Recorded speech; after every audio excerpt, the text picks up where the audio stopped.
اور کئی لوگ چلے بھی گئے ہیں. لیکن کیا اب میرے سے پوچھیں کہ کیا مجھے اس سے کوئی فرق پڑ رہا ہے؟ 150 سے اوپر کیسز کر دیے, قتل کا کیس آخری کر دیا میرے اوپر. مجھے 19 بیلیں لیے میں نے ایک دن میں, یہ دنیا کا ریکارڈ ہے. اس کے بعد 4 گھنٹے نیب میں بیٹھا ہوں. 4 گھنٹے نیب نے میرے سے وہ جو سوال پوچھے, میں چیلنج کرتا ہوں کہ کسی عدالت کے اندر کبھی بھی یہ کیس کی کوئی اہمیت ہو جائے.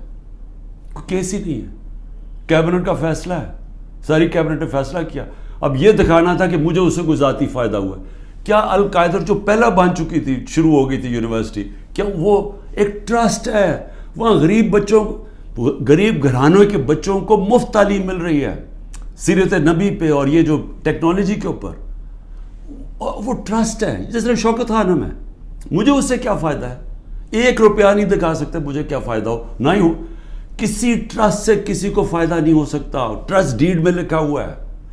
تو وہ کیسز بھی ہیں, قتل کا کیس بھی ہے, ہر روز کوئی نئے کیس آ جاتا ہے. عدالتوں کے میں چکر مار رہا ہوں, لیکن مجھے اس سے کوئی فرق نہیں پڑتا. میں ہر عدالت میں جاتا ہوں, ہر کیس میں جاتا ہوں, یہ بتانے کے لیے کہ میں قانون سے اوپر نہیں ہوں. جبکہ میرے اوپر یہ جان کے کیا جا رہا ہے, یہ مجھے خوف دلانے کے لیے کیا جا رہا ہے. میں یہ آج کہنا چاہتا ہوں کہ یا اس سے یہ سارے کیسز کریں, اور اس کیسز میں کیونکہ کسی عدالت میں کوئی سزا نہیں ہو سکتی, ملٹری کورٹس سیٹ اپ کیے ہیں, اپروور ڈھونڈے جا رہے ہیں جو کہ جی عمران خان نے ہمیں کہا تھا کہ وہ کور کمانڈر کا گھر جلاؤ, یہ کہیں گے, ان میں سے کوئی اپروور آ جائیں گے, مجھے ملٹری کورٹ میں لے جائیں گے, سزا ہو جائے گی. مجھے کوئی فرق نہیں پڑے گا. جو آدمی ایک مشن, جو 22 سال سٹرگل کر کے, جو اگر جس کے پاس سب کچھ تھا, کوئی ضرورت نہیں تھی 22 سال سٹرگل کرنے کی, اگر وہ آج 27 سال کے بعد اگر کسی کا خیال ہے کہ میں جیل سے ڈر جاؤں گا, یا جو بھی یہ جو 2.5 قاتلانے ہم 2 میرے اوپر حملے ہو چکے ہیں قتل کرنے کے لیے, ایک مجھے وقت پہ پتہ چل گیا تو میں نے ٹی وی پہ بتا دیا کہ کیا کرنے جا رہے تھے, تو اس سے کیا فرق پڑے گا؟ جو قاتلانہ حملے سے نہیں ڈرتا تو وہ کس سے اور ڈرے گا؟ اب آگے کیا راستہ ہے؟ ملک کا راستہ آگے کیا ہے؟ میں جو یہ ان سے بات کرتا ہوں کہ میرے سے بات چیت کرو, کوئی بات چیت نہیں کرتا. میں اپنی اسٹیبلشمنٹ آرمی چیف سے اسے کہتا ہوں کہ بات چیت کرو, کوئی بات چیت کرنے کے لیے تیار نہیں ہے. میں اپنی ذات کے لیے آپ سے بات نہیں کرنا چاہتا. مجھے آپ کچھ نہیں دے سکتے. قوم میرے ساتھ کھڑی ہے, کیا کوئی دے سکتا ہے؟ میں کوئی چور دروازے تو آنا نہیں چاہتا. اگر قوم مجھے ووٹ دے گی میں تیار ہوں, لیکن اگر قوم ووٹ نہیں دے گی تو نہیں.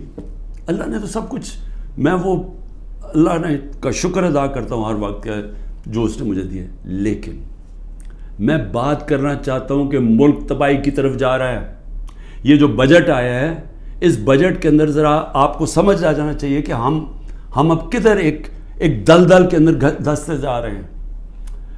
آپ یہ سوچیں کہ فیڈرل گورنمنٹ جو سارا جب وہ پیسے دے دے گی صوبوں کو, جو 5,000 ارب روپیہ صوبوں کو جب جائے گا, تو فیڈرل گورنمنٹ کے پاس جو پیسہ بچے گا اس سے زیادہ جو ہمارا سود دینا ہے, ہم نے قرضوں کے اوپر سود دینا ہے, وہ سود اس سے زیادہ ہے. 7,300 ارب روپے کا سود دینا ہے. مشکل سے فیڈرل گورنمنٹ کے پاس بچ جائے گا 7,000 ارب سے بھی کم, تو سارا پھر ملک قرضوں پہ چلے گا. ہم نے 3.5 سال میں 18,000 ارب 18,400 ارب قرضہ لیا تھا. 18,400 ارب قرضہ 3.5 سالوں میں. انہوں نے تقریباً 15,000 ارب قرضہ 1 سال میں لے لیا. تو یہ قرضے چڑھائے جا رہے ہیں, انڈسٹری بند ہو رہی ہے. گروتھ ریٹ جو تھی جس سے دولت میں اضافہ ہوتا ہے وہ 6.1% سال پہلے تھی, آج وہ پہنچ گئی ہے 0.3 پہ. تو جو دولت ہے اس کے اندر تو کمی ہو رہی ہے, قرضے بڑھتے جا رہے ہیں. ڈالر کدھر سے آئیں گے؟ انہوں نے 25-30 ارب ڈالر 1 سال کے اندر دینے ہیں, وہ کدھر سے آئیں گے؟ تو میں آج اس لیے یہ سوال پوچھ رہا ہوں کہ کوئی تو روڈ میپ ہوگا نا. ابھی تو روڈ میپ یہ ہے کہ کسی نہ کسی طرح عمران خان کو ختم کرو, اور اگر P T I Imran Khan سے تو اس کو ختم کرو. تو ابھی تو یہ ون پوائنٹ ایجنڈا, ساری ایجنسیز, سب کچھ, سارے ملک کے ادارے وہ اسی پہ لگے ہوئے ہیں کام کر رہے ہیں. لیکن میں سوال کچھ اور پوچھ رہا ہوں. میں یہ نہیں کہہ رہا کہ کریں, ہم کھڑے ہیں.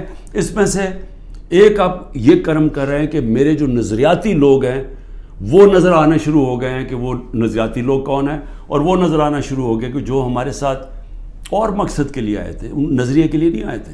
تو ایک تو آپ فائدہ کر رہے ہیں کیونکہ صرف نظریاتی پارٹی اب پاکستان کو اس دلدل سے نکال سکتی ہے. پہلے 140 ملکوں میں سے پاکستان 129 تھا رول آف لا میں. اب جو یہ انہوں نے کریک ڈاؤن کیا, اب تو یہ بالکل ہی نیچے گر گیا ہے, اب تو وہ بنانا ریپبلک بن گیا ہے. تو جب رول آف لا ہی نہیں ہے, انویسٹمنٹ کیسے آئے گی؟ انویسٹمنٹ نہیں آئے گی, دولت میں اضافہ کیسے ہوگا؟ یہاں تو اس وقت پاکستانی پیسہ باہر بھیج رہے ہیں, پاکستانی ڈالر لے کے بیٹھے ہوئے ہیں کیونکہ وہ کسی کو اعتماد ہی نہیں ہے. تو جب تک ہم اس ملک کا نظام ٹھیک نہیں کرتے, جو میں 27 سال پہلے انصاف کی تحریک لے کے نکلا تھا, رول آف لا کی تحریک, وہ جب تک اب ہم قائم نہیں کریں گے, پاکستان کے نظام کو ٹھیک نہیں کریں گے, گورننس سسٹم تب ٹھیک ہوگا, ادارے مضبوط ہوں گے. اور جب لوگوں کو اعتماد ہو جائے گا کہ ہمارے, اب جب میں اپنی سرمایہ کاری کروں تو یہاں کا جو قانون ہے, جو ان کی لا انفورسمنٹ ہے, جو ان کی عدلیہ ہے, وہ میری سرمایہ کاری کی حفاظت کرے گی, میرے سے فراڈ نہیں ہونے دے گی. یہ جب تک اعتماد نہیں ہوتا پیسہ نہیں آنے لگا. اور اس کے لیے جب تک کہ حکومت نہیں آتی جو پبلک مینڈیٹ سے آئے, جس کو پبلک سپورٹ کرے, جس کو بڑا ووٹ ملے اور پبلک کی سپورٹ سے آئے, صرف وہی بڑے بڑے فیصلے کر سکتی ہے. نہیں تو ان کو تو آپ نے دیکھ ہی لیا ہے کیا کیا انہوں نے, سوائے مہنگائی کر کے, تاریخی مہنگائی 38% پہ, انہوں نے کیا کیا ہے؟ انڈسٹری بند ہو گئی ہے, بے روزگاری بڑھ گئی ہے, گروتھ ریٹ, انہوں نے اور کیا کرنا ہے؟ تو یہ جو ابھی تک تو گیم پلان میں یہی کھچڑی پکنے لگی ہے نا. آگے نئی آ گئی ہے, نئی جماعت ایک کریٹ کر دی ہے, ہم نے بھی اپنے بڑے بڑے اچھے 27 سال پرانے ہم نے لوگ وہاں بھی بھیج دیا ہیں ان کے پاس, اور ضرورت ہے تو حکم کریں ہم اور بھی بھیج دیتے ہیں. لیکن اس سے ملک ٹھیک نہیں ہونے لگا. ملک ٹھیک تب ہوگا جب ایک public mandate, free and fair election کے بعد ایک مضبوط گورنمنٹ آئے گی. اور میں اپنی اسٹیبلشمنٹ کو آج پھر سے کہتا ہوں, نظر ثانی کرے, ملک تباہی کی طرف جا رہا ہے. اور جب یہ تباہی جس طرف جا رہا ہے, اور IMF کی اگلی کنڈیشنز آئیں گی, جس طرح انہوں نے مصر اور سری لنکا میں انہوں نے کنڈیشن لگائی, وہ کیا ہے کہ فوج کا بجٹ کام کرو, دونوں جگہ انہوں نے کہا. تو یہ تو ہم ادھر جا رہے ہیں کہ ہم اپنی سیکیورٹی اینڈ میں کمپرومائز کریں گے, اور اگر وہ سیکیورٹی کمپرومائز ہوگی اس ملک کی, تو ہمارے جو دشمن بیٹھے ہیں وہ ملک توڑنے کے لیے تیار ہیں. تو میں اس لیے آپ کو کہہ رہا ہوں, مجھے کوئی ریلیف نہیں چاہیے, مجھے کوئی آپ کی مدد نہیں چاہیے, میں کوئی کسی مجھے یہ سمجھے کہ یہ جو سارا کچھ ہو رہا ہے انتقامی کارروائی, مجھے چھوڑے میری بہنیں باہر جانے کے لیے نہیں تیار. وہ تو عورتوں کے اوپر تو کبھی اس ملک میں ایسے نہیں ہوا, لیکن ملک نیچے جا رہا ہے. اور اس لیے وقت کم ہے, جس طرح دن بڑھتے جا رہے ہیں ہم اور اپنے ملک کو تباہی کی طرف لے کے جا رہے ہیں. صرف قانون ختم ہو چکا ہے. کسی کو اس وقت, پھر سے میں کہتا ہوں, جب عدلیہ اپنے فیصلے نہیں کروا سکتی, جب آئین کی کوئی پرواہ نہیں کر رہا, جب پولیس کھلے عام گھروں میں گھس کے لوگوں کے گھر لوٹ رہی ہے اور اٹھا کے لے کے لوگوں کو جا رہی ہے, کلیکٹیو پنشمنٹ دے رہی ہے, تو اس ملک میں تو اب باہر کے لوگ کیا سوچ رہے ہوں گے؟ بتائیں نا, بیرون ملک پاکستانی جو آپ کا بڑا اثاثہ ہے وہ کیا سوچ رہا ہوگا؟ وہ کوئی سوچے گا کہ پاکستان میں پیسہ لگانا ہے؟ تو اگر انہوں نے نہیں لگانا تو اور تو اس وقت کوئی ہے نہیں.